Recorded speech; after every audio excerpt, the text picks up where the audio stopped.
Welcome to The Next Level, conversations that propel business. This is Bob Gibbons, and I'm excited today. We have with us Valerie Gotcher. Gotcher. Gotcher. Yes. Sure. You know, my wife and I have been debating your proper pronunciation of your name. She kept saying Gaucher. I'm like, no. Although that sounds exotic, That's doesn't it? a new one. Yeah. That's the way they would say it in Louisiana, I guess. Okay. It's German. Oh, is it? Mm-hmm. Okay, so Gotcher. Mm-hmm. All right, so Valerie Gotcher.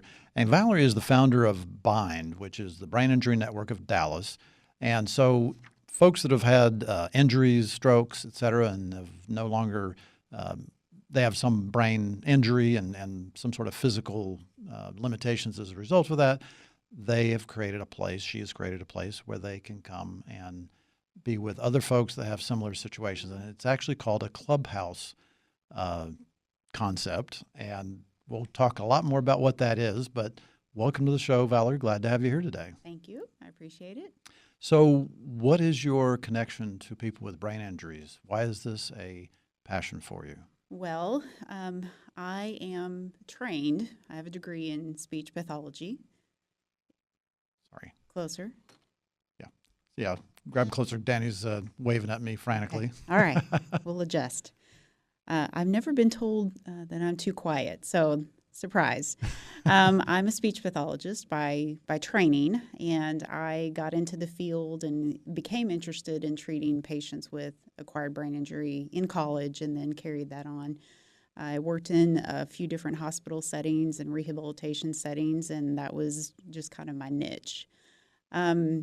So the BIND story kind of begins with those days and working in the hospitals. We had a support group, a monthly support group, and these are pretty common around the Metroplex, and I was in charge of it and responsible for it. Always had really good attendance. We provided food. I think that was part of the draw. So we got people there? Yeah, free lunch. Everybody shows up until we shifted it to the hospital cafeteria food, but that's a whole different story. Nobody showed up. It dwindled a little bit here and there, but people were still coming regardless and telling me how much it was the highlight of their month. So when Of the month? Hang on. That's a big statement. Yes. So these people are coming to a hospital and talking to a speech therapist in a group. Now, and why the speech therapist? Why were you the one doing that and not somebody else? That's a good question. I don't have the answer for that. I think maybe it's because the person whose chair I filled when they left, that's what they did and said, oh, okay, here, you're taking this position. It's your job now. All okay. Right. So it just kind of fell to me. And it is a big statement to hear that. And when I was really young and naive, I was patting myself on the back a lot thinking, well, I'm doing really great, bringing in these interesting guests and speakers and topics, et cetera. But I really figured out how to listen to them through that process. And what I was really understanding at a certain point was that they didn't have anything else fulfilling to do the rest of the month. They had been discharged from this hospital program that provided them a lot of structure, a lot of socialization, a lot of physical activity. And then when they were released home, they were just kind of managing that on their own. So coming back to the hospital was a real highlight for them to be with other people in the same situation. So they're really sitting at home almost the whole month with nothing to do, nobody to talk to hardly, except when they have other family members that come and go. Exactly. So yeah, why wouldn't they love that? Exactly. I mean, people are social creatures. They need that interaction. So how long was this meeting? Was it just like a 1 hour group thing? Yeah, just maybe a 1 or 2 hour meeting, and I would invite maybe a physician in or a specialist in a certain area or a dietitian or a nurse to come in and give some education, or maybe a community resource, someone from the senior center. We just had a variety of guests, but I don't really always think that they were coming to get that information. They were coming because they were fulfilled socially in some way. So the topic was totally incidental. Yeah. Not totally, but to a large extent. That's not what drew them there. Right. And apparently the food was incidental too when we made that switch to the hospital food. Interesting. And so because these folks had brain injuries, were they able to bring themselves to the meetings, or did somebody have to bring them? Both, combination. Not everybody returns to driving after these kind of injuries. Some people do have a physical impairment, and there are accommodations that can be made and modifications to vehicles to help them navigate that. But there's also vision impairment that can be a barrier to getting back to driving, and then cognitive impairments as well. Okay. So it's mixed, and it's all very individual. So no two brain injuries look alike, I assume. Absolutely. So they all come out in different ways, whether that's speech or sight or motor skills or anything else. Absolutely.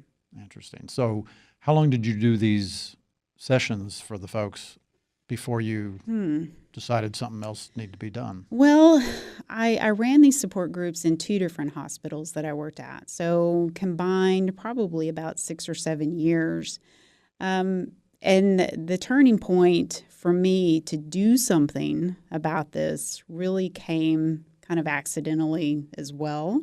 The hospital that I was working at the time had some financial troubles and wound up closing. Yes, it was a very rough situation for my team. We worked really well together and had been together for many, many years. That's a separate story. But it's kind of one of those fallacies of what happens when insurance and coding and billing isn't going the way it should. Okay. So that all kind of came together. The program that I worked in was closed before the entire building was closed. So I was also expecting a baby. So the fork in the road just kept getting more and more distinct. I guess you might say, like, it was very obvious this was a time that I could make a change. And in talking with my team and all of our grief that we were going through about not working together anymore and not knowing where anyone's going to be landing, we talked about starting our own outpatient program.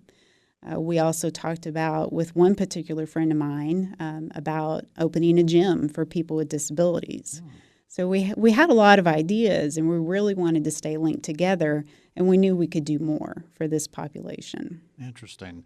So whenever you're having this group, did any of the people in the group ever say, hey, there's something that we're missing, or that we want more time together? Or, I mean, Absolutely.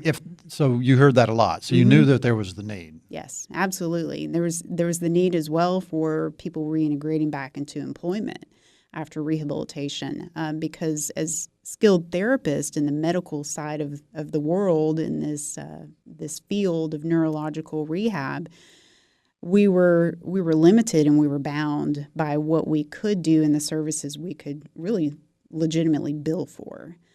So there were always things that we had to kind of figure out, well, how can I make this a billable, chargeable moment to go to someone's office with them and sit down and have a conversation with them and their boss about how they're going to reintegrate back into the work setting.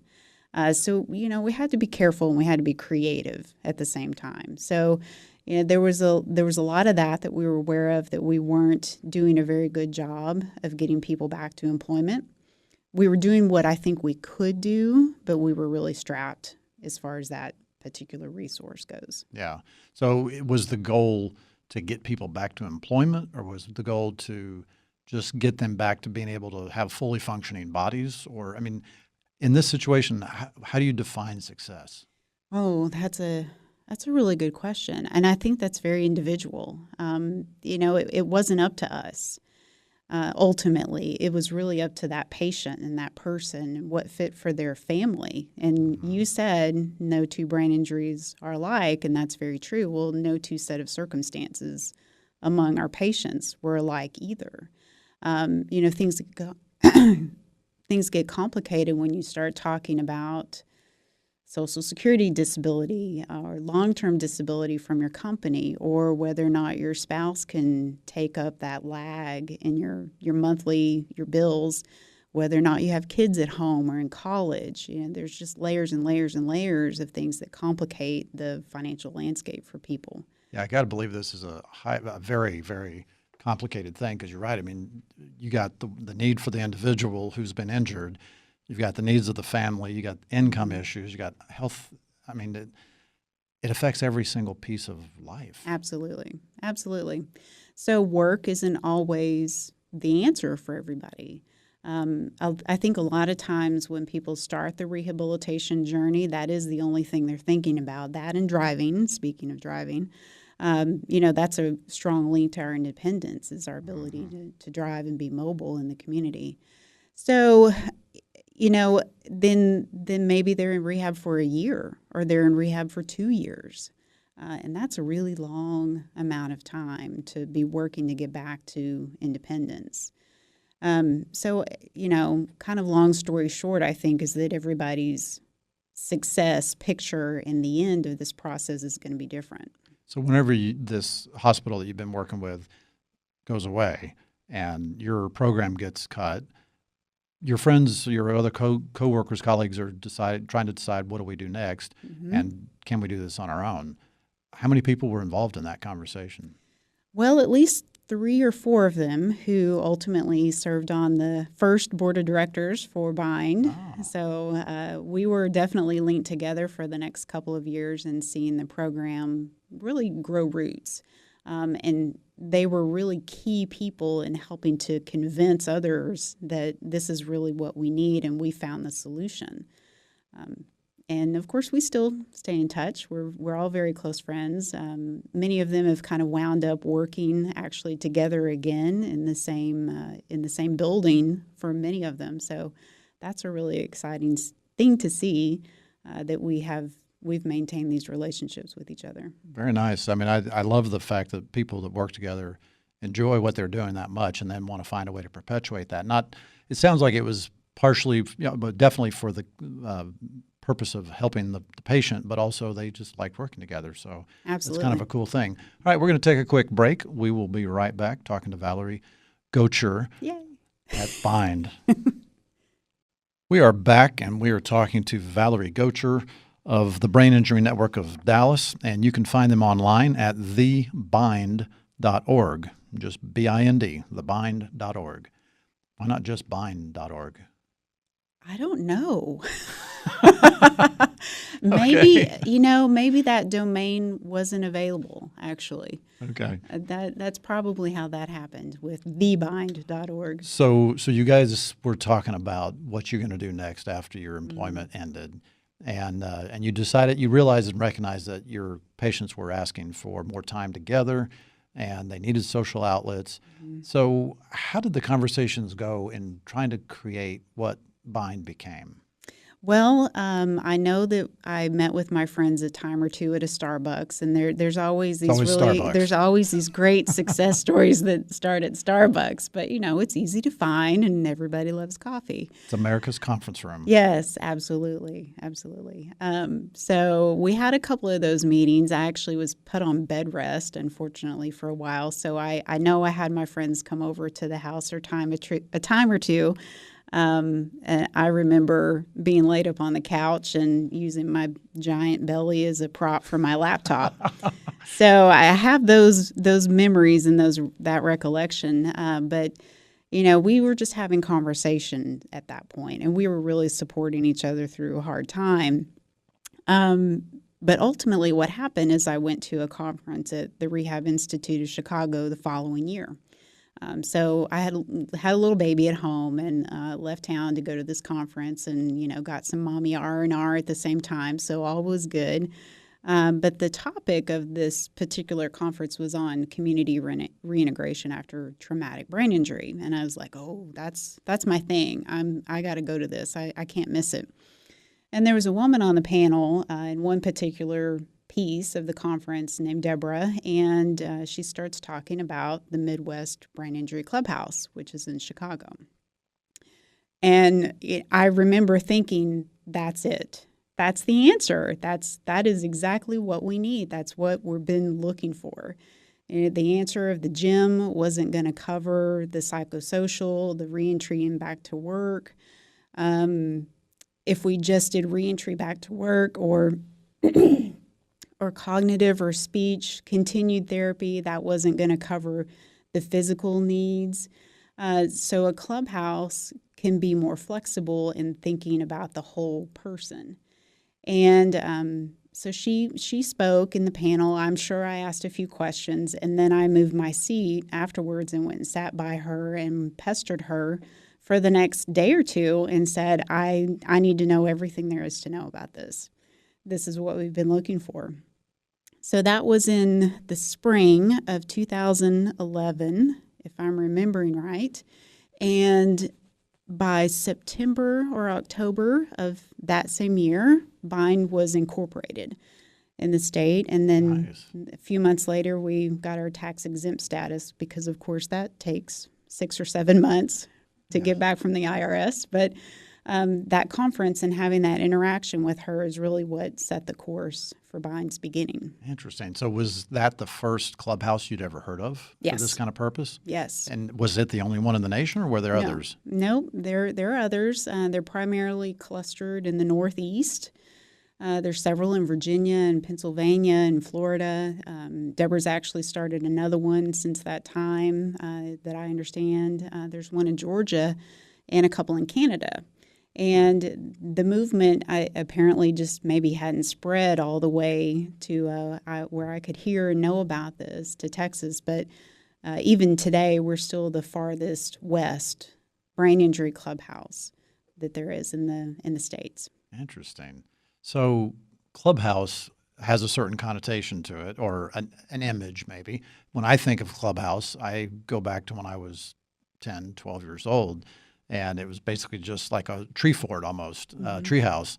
Just a place to go hang out and be with your friends. And what you did there didn't really matter so much as you're just hanging with your friends doing whatever, Right. talking about girls or, shooting people, with your BB guns as they go by, whatever it is. I never did that, by the way. Okay. I'm not going to say I never had a friend that didn't do it. So what is a clubhouse? What do people do when they go there? Well, I want to give you a little bit of the history first. Okay.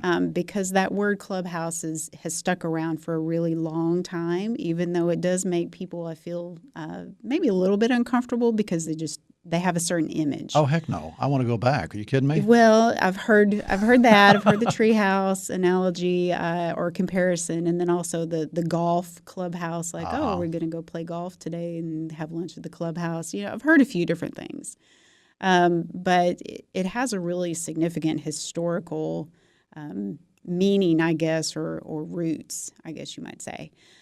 So way back in the 40s and 50s. The healthcare system for people with serious mental illness was making some shifts. There was, I believe he was a social worker, maybe a couple of other folks who really kind of for the first time started putting people together in groups for therapy. And they were seeing how remarkable it was for them to be able to relate to someone else who'd had serious mental issues. And that became what's now known as Fountain House, and it's in New York City. It's thriving and has grown to provide housing and some college reentry and work reentry, and they're really kind of the hallmark for this model. Mm-hmm. Well, fast forward to today, there's well over 300 mental health clubhouses all over the world. So the name has stuck for that. Probably for that reason. It's recognizable at this point in that field. And then about 20 or so years ago, people in the brain injury rehabilitation field were thinking a lot of the same things my colleagues and I were thinking about what should be or what could be the next step after medical rehab ends, much like a psychiatric patient being discharged from the hospital and there no longer being supports in the community. Right. So same struggles, but slightly different population. So along that journey, the same standards for the clubhouse model that were established in the mental health field have been used in the brain injury clubhouses. So we all follow the same guidelines and standards and kind of code, if you will, of how we operate these programs. Now, are brain injuries and mental health, do people often confuse those, kind of try to put them in the same category? And are they really totally distinct? They're not totally distinct. The cause is going to be different. When we talk about a brain injury, we're talking about acute singular event on many occasions. Somebody got in an accident, somebody had a stroke, Yes, something or like that. a brain tumor, brain cancer. There are many Okay. bind members who have had cancer. But there is a lot of overlap. About 80%, I would say, of our members at Bind are currently taking medication for depression or anxiety. So that's a really large piece of our group and our population. And some of them may have experienced depression and anxiety before their brain injury, but really many of them didn't. So what we see in research is that over time, as the brain actually continues to heal over time, so you're expecting this progress that's going to go uphill in a way. But what we find that in the years that follow a brain injury, those rates of depression and anxiety climb right along with what we would be expecting to see continued recovery. So, that doesn't really make sense. I've got my own rationalization for why we see that, and I think the Clubhouse is the answer to a lot of those issues. So I forget now what your question was because I've been talking too long. I get really passionate about the model. The question was about, is mental Overlap. health and brain injuries synonymous or overlapping or what? Yeah, okay, definitely overlapping. Okay. There are people that I know of that attend the mental health clubhouses that have depression or anxiety or maybe another disorder, and they also have a brain injury. So we are seeing some of the same folks. And what's kind of cool about all of that is that there's a Clubhouse alliance now that's formed in the state of Texas that's linking all of us together. So they've taken us under their wing as well. So that's pretty exciting. So the mental health clubhouses are taking the brain injury clubhouses under their wing. Yes. Okay. So we're collectively making some very wild and wonderful advocacy efforts for improved funding for all clubhouses, no matter if it's for the mental health population exclusively or brain injured population. So is there funding for a clubhouse concept at a federal level or a state level? At a state level, the mental health clubhouses are getting some benefits under the Health and Human Services umbrella. It's not fabulous. It's definitely not a perfect system. Bind, I can speak to that. Specifically, we have a contract with Texas Workforce Commission to provide some pre-employment services, so we can use that as a payer source. But we fundraise for about 80 to 90% of our budget. Wow, that's huge. Yeah. I mean, that's a lot. So that clearly says there's not funding at a governmental level. Not that's easily accessed, especially when you've already got a program up and running, and it might take 18 months to fully execute a government contract, which is the timeline that it took us to get the TWC contract. That's a long length of time. And, do you stop your program or do you have to close or do you not open at all while all of these things are pending? Wow. So how do you raise money then? I have a lot of help. I hope so. I have a lot of really good donors. We really started just very grassroots. A speech pathologist doesn't go to school to learn about how to be a fund developer or a grant writer. So I learned with boots on the ground, I guess you might say. We started really with the core group of some of the patients that had been in my programs through those years in rehab. So we looked to them first and to their passion for really getting this up and running, and went to their friends and their family members and raised $100,000 before we opened the doors. Well, that's good success. Not bad. We'll talk more about that after the break. Okay. Hi, this is Bob Gibbons with Riata Commercial Realty. If your office lease is going to be expiring in the next year or two, the one thing I would tell you definitely do not want to do is exercise a renewal option. Now, that may sound a little nuts. When you negotiate for that renewal option, why wouldn't you actually want to use it? Well, the reason is because while you want to have one as a reservation for your space so the landlord can't lease the space out from under you, that option may not actually work the way you want it to now. It may have made sense 5 years ago, but it doesn't today. The only thing that changes when you exercise a renewal option are the expiration date and the rent. But you may want to do other things like have another option to renew, have an option to terminate or expand. You may want to be able to expand now or have a new base year for your operating expenses. There's all kinds of things that need to be considered. So we recommend that you renegotiate, not renew. For more information, contact me, Bob Gibbons, at texastenantrep.com. That's texastenantrep.com. We are back talking to Valerie Gotcher of Bind, Brain Injury Network of Dallas, and you can find them online at thebind.org. So we were talking about fundraising just before the last break, and you were saying that you really started off with basically a friends and family, which is kind of funny because that is very much the way companies, for-profit companies, start as well. You have the friends and family round of raising money. You're doing the same thing as a nonprofit. And and you said you raised $100,000. That's pretty darn good. How many clients were you sort of leveraging the friends and family round from? I'd say we started with 10 to 12 families. And raised $100,000? Yeah. That's pretty awesome. We had some events thrown in there too. We started our annual event in that timeline as well, which has now become a much bigger event. We started with a luncheon. So now we're at the full masquerade gala level. I came to that with my mask on. Yep. People were shocked and saddened when I took it off. It was really fun. I lost my mask somewhere. I don't know what happened to it. I never did see you with one on. I had it at some point, but things get kind of crazy on the night of those big events. You were with pretty busy. 200 and something guests and every 4 different meals floating around and auctions and et cetera, et cetera. So it didn't start out quite that hectic. But yeah, I'd say about 10 to 12 families, and we would alternate houses, meet at a dining room table, whoever wanted to host. Because when the hospital closed, our support group was gone as well. So they were hosting the Clubhouse event of people just coming together and hanging out and doing activities. Well, I think actually for a while I was convincing them that this was a good idea. Okay. And I think that took a little time for that to really sink in as to what this was going to look like. Convincing the families or convincing the people with the brain injuries? Both. Oh, really? Yeah, both. I think initially I don't really struggle with it like I used to. I tend to be kind of wordy anyway, and I talk a lot and I get passionate and then I just keep going. You forget the question. Yes, and then I forget the question. Like, wait a minute, did I answer that?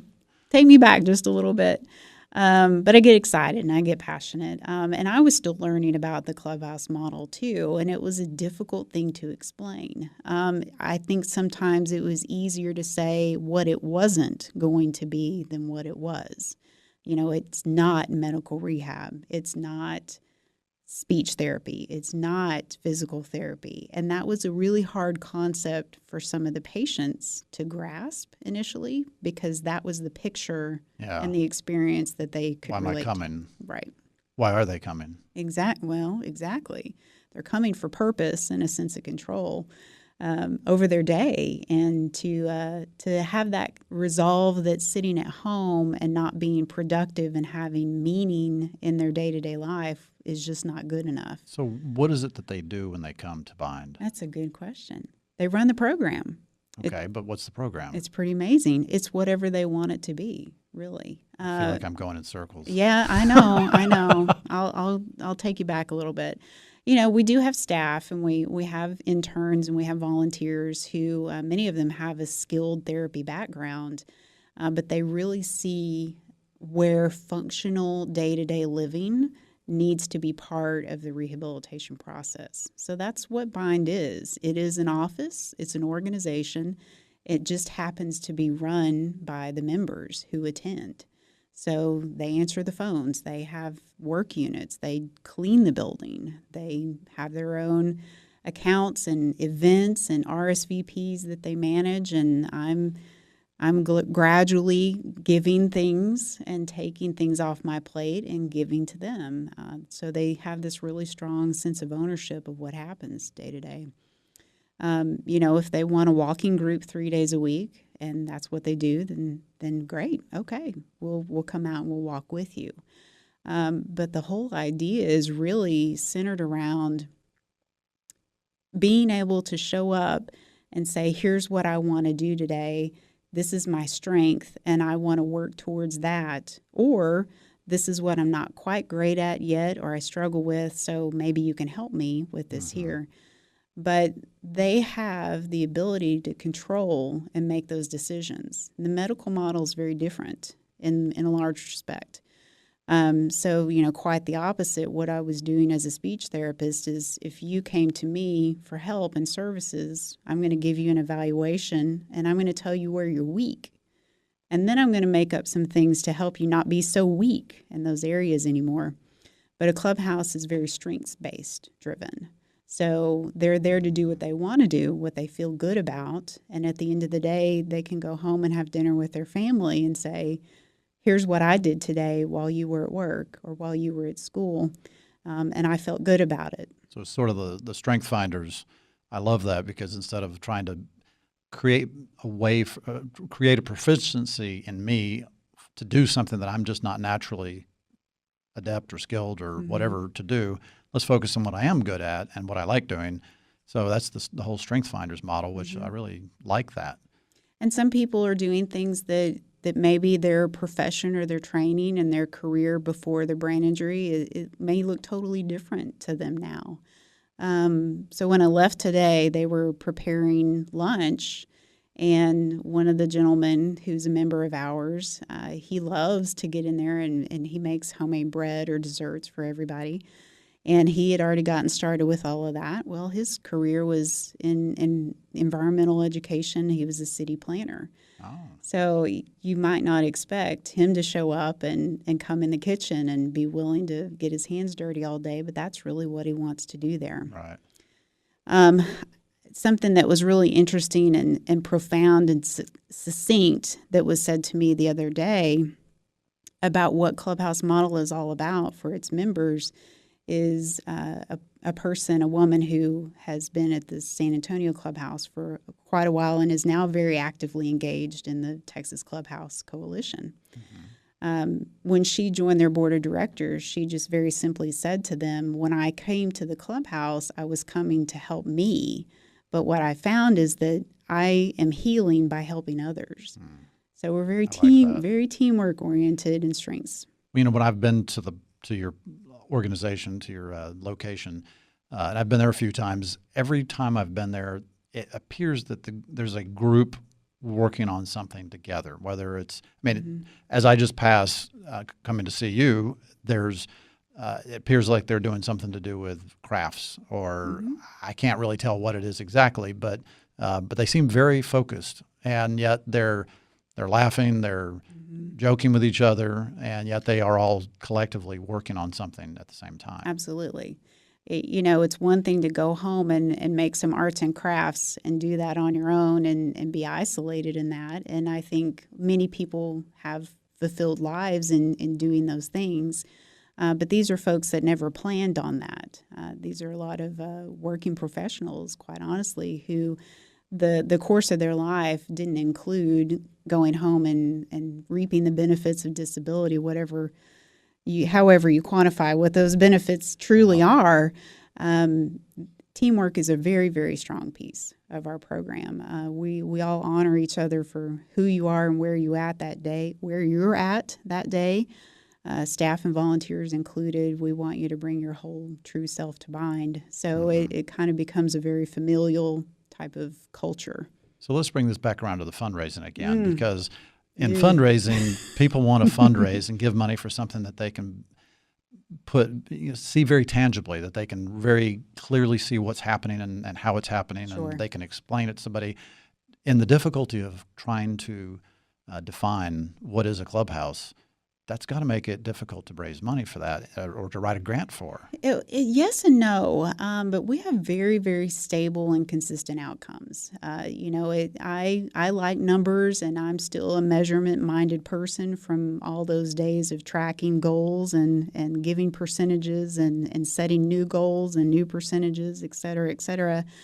So that's very important to me, and it's important to our donors, of course, that we show, this is what we say we're going to do with this program and with these people, and let's prove it in the numbers. So we survey all of our members. We have a variety of things and tools that we administer, but quality of life has been the absolute most stable and most profound indicator of our success as a program.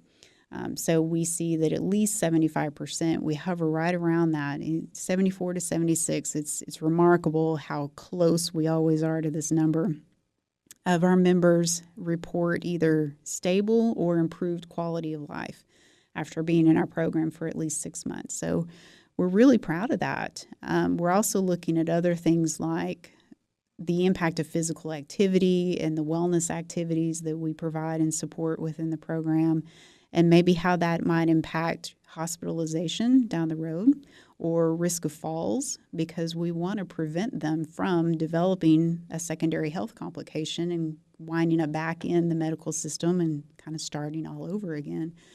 Because ultimately that saves everybody money from that kind of larger societal view.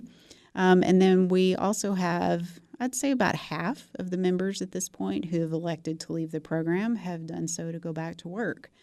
And that's double of what the national average is for returning to employment after brain injury. So how much time do these folks spend at Bind through a typical week? It's up to them. And that all kind of boils down again to personal choice and control. They can choose to come 1 day a week, 2, 3, 4, or 5.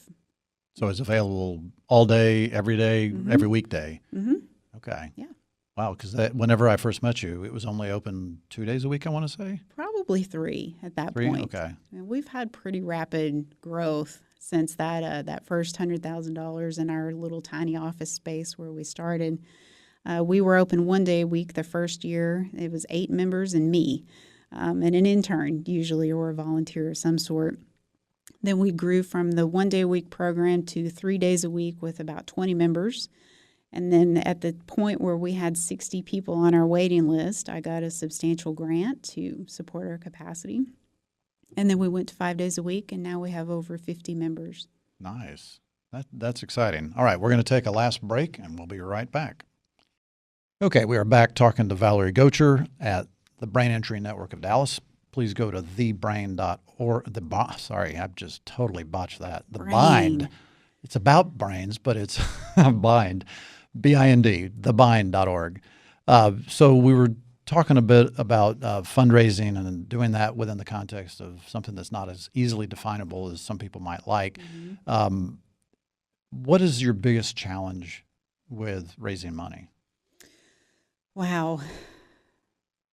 That's a complicated question. I think the best answer I could give you today is that there will never be an expiration of need for this population or this type of program, whether we're talking about brain injury specifically or mental health. Brain injury is so much more widely common and prevalent than what most people realize, especially when you combine traumatic brain injury, stroke, and maybe something else like brain cancer together, because they all fit under an umbrella that really semantically is acquired brain injury, meaning that something happened to a person over their lifespan that wasn't present at birth. Yeah. So when you put all of those numbers together, you've got millions and millions of people impacted by acquired brain injury in this country, and it far outweighs any combination of people with cancer, for example. So there are, of course, organizations and health education and things like that that exist to work in this field in a preventative means, like how to prevent having additional risk of stroke, for example, or wearing your seatbelt or airbags to help you if you have a car accident. But we can't realistically expect that we'll live in a world someday where there is no mental illness or that there is no risk of brain injury. Right. So that's the easiest thing I could kind of think of that comes to surface right now is that there's no expiration of need. Now, I noticed you don't have any children in your program. It's only adults. Adults only. And would it be easier to raise money if there were kids? I mean, is that the poster child? I know that sounds horrible, but... And I hate to say yes, probably. I mean, it's true, right? I mean, people give for children, they give for puppies, but Well, an adult that has, like I love to snow ski. A lot of people have brain injuries because of snow skiing. And I should have had one a few years ago when I went off the mountain, oh went gosh. off the trail into the woods. And how I didn't hit a tree or land on a stump, I have no idea. But, I should be in your program right now because of that. But, a guy my age that is out there doing something that, he's acting like he's 25 still and ends up with a brain injury is not nearly as a sympathetic poster child for giving as a 12-year-old. Sure. Brain injury is a scary thing. Nobody wants that to happen to them. It's not in anybody's future plans. Are there better services available for children then, or not? I wouldn't say that. When you're talking about people with disabilities that are maybe perhaps still within the public school system, they're receiving benefits through those avenues, or maybe through their parents or their guardians' insurance. That is not quite the same struggle that an adult with a brain injury might have. Some of those supports are just not available. Many of our members who attend the program, when they have applied for long-term disability benefits, if they look and seem and appear to be okay, if there's no visible physical handicap, there's a real misunderstanding and I think sometimes a mistrust of really what's going on because you can't see a cognitive injury. Right. So many people have been denied for those benefits. 3 tends to be the magic number that they might get denied and denied again, and maybe the third time that they wind up in court, they finally get their benefits. So I hate to say it's easier for people to fundraise for children's charities, but I think it's easier to sympathize for sure, like you touched on. Hunger is the same issue. Hunger, housing, veterans causes. People really like and link to those things because they feel a basic need that we all can understand. Right. So another issue related to fundraising is that the definition of what constitutes a good nonprofit has historically been what percentage of the money being given actually goes, quote, to the program, as opposed to the administrative part of it, as if the program could exist without the administrative part of it. And so salaries have been kept down lower than what they would have in the for-profit sector. People really focused on that. But it seems like we're starting to see a shift with some of the more progressive nonprofits that are saying, let's not focus on that. Let's focus on outcomes. And, you need people to fundraise. You need people to do a lot of things. So how is that impacting your organization? Well, I am really fortunate to have really amazing people in my team. I'm frequently given praise and credit for doing all of this myself, and it's absolutely not true. So, just as our culture is very strengths-based, I want to do from day to day what I really feel good about doing and that I can do proficiently and do well. There are definitely things I've had to learn, but I've worked with a grants coordinator for a couple of years now as a contractor. We have an accountant that's a contractor. When things started to get more complicated than what I could really figure out, or if it was going to take me a significant amount of time to figure out on my own where I could put my energy better somewhere else, I just started looking for the right people to bring in and fit into the puzzle. What is frustrating about working in the nonprofit sector that I've come to realize is that the public has a very, very high expectation of what we do with those funds and how we manage them. But they might not see that hiring that accountant is mission critical. But they expect us financially to be perfect, line by line in the reports and what we file every year with the IRS.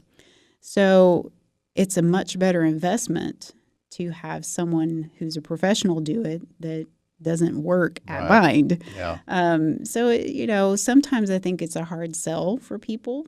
It is just kind of a struggle. It's a struggle. So one of the things that I often say is that, this is a show about entrepreneurs, people that are founding companies, creating, innovating, but that's usually for profit, but it's not always. As in your case, you're an entrepreneur, in my view, in that you've created something new, and you've got a lot of the same issues that a for-profit entrepreneur has. You still need to see a need and fill it. You need to find a way to bring in income. You have lots of expenses. The one thing I see differently between a for-profit and a nonprofit is that in a for-profit, typically you're out searching for clients, and those clients pay you. In a nonprofit world, you have clients that may or may not pay you, depending on the circumstances, but then you have a secondary client, which is the donor. Yes. So you kind of have to have a double marketing strategy because of that. So what is your marketing strategy? I have lots of strategies. I really enjoy the marketing piece, actually. I feel as an organization that transparency is really important, and some of that comes from that idea that surrounds the nonprofit, the sector, because I think it's important. The public needs to know what we do with their funding. But I bring the members in as much as possible. I tell their stories, or I get them actually more often to tell the story in their own way. One of the things that we've started this year is the Unmasking brain injury campaign, and those masks and their stories were displayed at our masquerade event, and it was a wonderful tie-in to a very fun theme. But really, the whole idea was to tell the story of these people that we serve. And I will say again and again every day that they do a much better job of communicating that than I do, and I don't think they always realize it. But it's true, and it's authentic, and it's real. And you can't always pull in a marketing professional in to reword that, and we don't have to. We show their pictures, and we show their smiles and their happiness and what they've made and created and done at Bind. We tell that story in pictures all the time in our communications. So what's your marketing strategy to get more members, the people that need your service? Well, that's interesting. I don't really feel like we have to. You don't have to have a strategy? Well, we have really good relationships with the rehabilitation providers. So that's the strategy in the area. Well, we're a referral source. Okay. We're that answer to, hey, your benefits are about to expire, or we see that you've made really great progress. You're ready to go to the next step. We think Bind is a good fit for you. So we're on that radar at this point with those rehabilitation providers. Okay. That wasn't always the case. I think initially they saw us as a potential competitor, that we were maybe looking at redoing what rehabilitation looked like from a skilled perspective, and were we going to take their clients from them. But really what we see is we could help improve their outcomes as well if they do filter the right patients to us in the end game, as you might say, because that means that the Baylors of the world and the Pate rehabilitations of the world are recognizing that this person has another need and it could be fit here instead of not telling them. So what does Bind look like 3 to 5 years from now? Oh, goodness. Bigger, much bigger. Just more people in a bigger space, or? Oh, I would love that. Yes, in a bigger space. Even though we're pretty comfortable in our cozy office right now, we still have some room to grow there. We've got, like I said, a little over 50 members right now. We have about 15 to 20 that we're still onboarding and adding to the schedule, and I think we're just going to see kind of a steady trickle in of folks. But I see us in other parts of North Texas in the next 3 to 5 years. We've looked really heavily at Fort Worth, for example. We've got some need over there, and because of transportation, they can't get to us. So we want to take the program to them. Nice. Well, Valerie, thank you so much for being the guest today on the show. Really enjoyed talking with you. Listeners, please go to thebind.org to learn more. To learn more about the show, just look up The Next Level Show, whether it's on YouTube, podcast, or thenextlevelshow.com. Let us know what you think and give us a review. Talk to you next week with another great guest. Thank you.